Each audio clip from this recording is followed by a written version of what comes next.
début, tout le monde pensait que c'était mon frère qui m'avait jeté un caillou dans l'œil et que ma pépille était tombée. Mais en fait, c'est même pas vrai. Je suis née comme ça. C'est comme si il y avait un œil où il y a une pépille et l'autre où il n'y a pas de pépille. Et donc, c'est comme si mes deux pépilles s'étaient mis ensemble dans un seul œil. Je m'appelle Valentine, j'ai 8 ans, j'ai un problème à l'œil. J'adore les animaux, j'adore dessiner. C'est ma vie, quoi.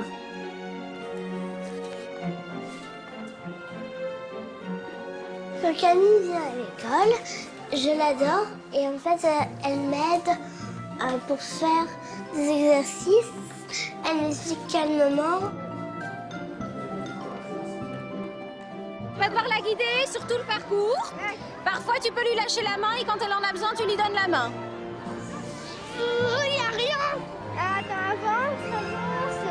Ne t'inquiète pas, je vais pas très sur la toi. Alors, stop. En fait, au début, moi, on m'aimait pas à cause de mon handicap. J'étais un peu trop différente des autres. Ils avaient peur. Je me suis sentie bizarre. Parce que j'étais triste. On voulait pas que j'aille à un pique-nique entre copains. Ils étaient beaucoup et ils disaient qu'il y avait plus de place. Mais pourtant, là, il restait une belle place. Et donc, pour finir, j'ai demandé. Et puis enfin, j'ai été acceptée. Je leur ai dit, faut pas avoir peur parce que je suis normale. J'ai juste un tout petit handicap.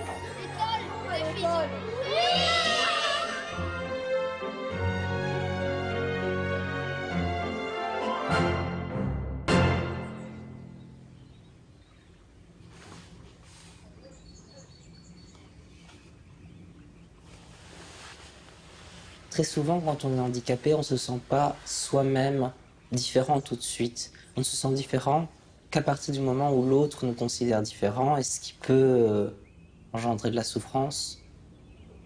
Je m'appelle Grégoire, j'ai 19 ans et je suis étudiant en psychologie.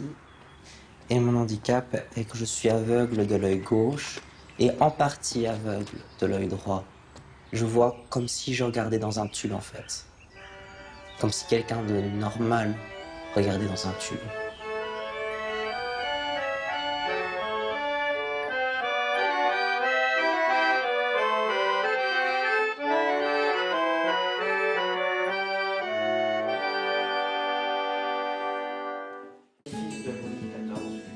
J'ai toujours été en partie aveugle, mais ça n'a commencé à devenir embêtant vraiment que quand j'ai senti des gens qui m'ont mis un peu à part ou des gens qui m'ont un peu materné, ou bien tout simplement quand on me présentait d'abord par l'handicap avant de me présenter justement par ce que je suis. J'étais handicapé avant d'être un être humain.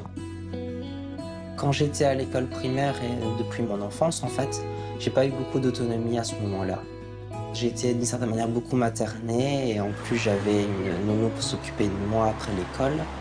Je pourrais presque dire que j'avais peu de liberté, même si j'avais de liberté, mais je n'étais pas encouragé à l'utiliser. Allez, salut, au revoir maman.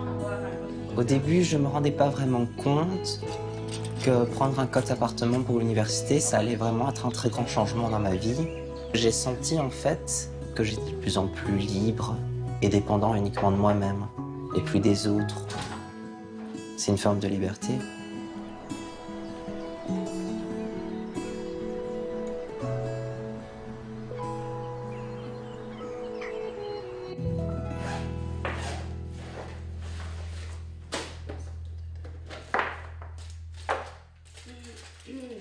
Je m'appelle Élise, j'ai 32 ans et je suis mariée, j'ai 5 enfants. Je suis malvoyante depuis toujours. Je vis au quotidien avec le handicap et en même temps, j'ai une vie de maman tout à fait ordinaire, on va dire. J'ai toujours voulu être maman, c'était déjà un désir depuis toujours. Et puis quand j'ai eu mon premier, c'était vraiment la révélation.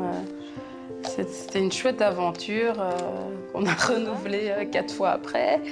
Donc pour moi, ça passe au-dessus de tout, du handicap, de tout ça. Ça me rend vraiment heureuse.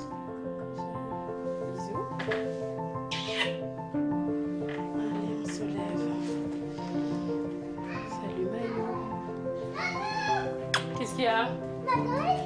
Oh, comme ça maintenant? Oui. Oh, super! Bah, c'est chouette. Parce que tu as joué avec. Oh, bah, c'est génial ça. Waouh, super. Bah, félicitations, ma chérie. Ta première dent qui tombe. Ça tombe bien. Moi, j'ai choisi d'avoir mon autonomie dans ma maison plutôt qu'à l'extérieur, parce qu'à l'extérieur, pour moi, ça a toujours été une source de stress de me déplacer seule, même avec la canne. On passe la tête. Je suis souvent accompagnée de mon mari ou d'une amie. Et puis, je consacre mon énergie plutôt à faire ce que je dois faire dans la maison. Le ménage, le repassage, les lessives, s'occuper des enfants. Tu viens, David, on va dire au revoir à papa, à la porte? Papa, au revoir, papa. au revoir, moi aussi. J'aime ça aussi, d'essayer au moins de faire les choses. Et il y a des choses où je suis moins à l'aise de faire, comme sortir en rue et tout, alors je le fais pas. Et puis c'est tout, je me concentre sur les choses que j'aime faire ou que je sais bien faire. Et c'est ça qui me permet d'avancer. Donc c'est vrai que je suis peut-être différente d'autres personnes malvoyantes que je trouve extraordinaires, qui grimpent des montagnes, qui font toutes sortes de choses, d'exploits physiques. Et puis moi, je me dis, je fais juste l'exploit d'une vie normale, avec un mari, des enfants, et c'est tout.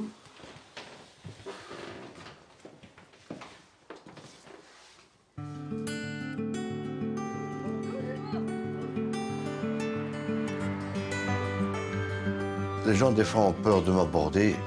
Comment lui parler? Moi, comme je dis toujours, comme avant, comme quand je voyais. Moi, j'aime bien avoir les questions directes et franches. J'aime avoir peur d'utiliser le mot voir vis-à-vis d'un non-voyant. Ça m'est arrivé qu'il y a des gens qui me disent « Oh, t'as vu ceci? Oh, excuse-moi. » Ben non. Moi-même, je dis « Ah, j'ai vu un tel. Hier soir, j'ai regardé tel film à la télé. » Je m'appelle Thierry, j'ai 53 ans et j'ai perdu la vue à l'âge de 19 ans dans un accident de la route. Véronique, tu es où? Ici. C'est où ici? Ici, la cuisine. Ah, dans la cuisine. Attends, j'arrive. Je suis en train de chipoter à l'autre. Il y aura de la vaisselle à faire, je crois. Ben oui, ah, je suis là. On ne pas se rentrer dedans, heureusement que tu m'as attrapé. Au début, pas évident du tout, parce que bien sûr, je me suis réveillé 1 mois et demi après mon accident, dans le noir total, quoi. Hein. J'ai mis un certain temps pour m'adapter. Puis je me suis fait une raison. Je ne voyais plus, mais ça n'empêchait pas de vivre. Je peux quand même bouger. Il y a des personnes qui ne savent plus bouger du tout. Et il y a quand même le moral. Je me suis dit, si eux ils arrivent, moi aussi.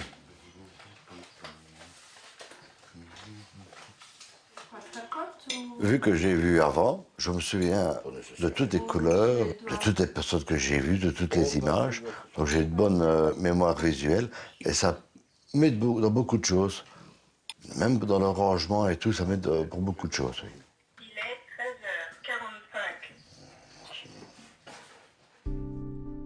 13h45. Link? Maintenant que j'ai mon chien Guy, je suis devenu beaucoup plus autonome. Et le chien, ce qu'il m'apporte maintenant, ce sont mes yeux, mon indépendance, mon bonheur. Mais ce qui me rend fort heureux, c'est ma compagne Véronique. Avec Véronique, bon, qui est très malvoyante, on vit notre quotidien, on s'aide mutuellement. Et ça me motive de continuer encore, on a plus envie de vivre. Depuis que j'ai perdu la vue, J'aime bien rigoler sur le monde de l'handicap, faire mes petites blagues moi-même. J'ai déjà eu vis-à-vis de mon handicap. Oh, excusez-moi, je vous avais pas vu. Ah, moi, je réponds moi non plus. Parce que c'est pas parce qu'on a un handicap qu'il faut dramatiser, je trouve. Que du contraire.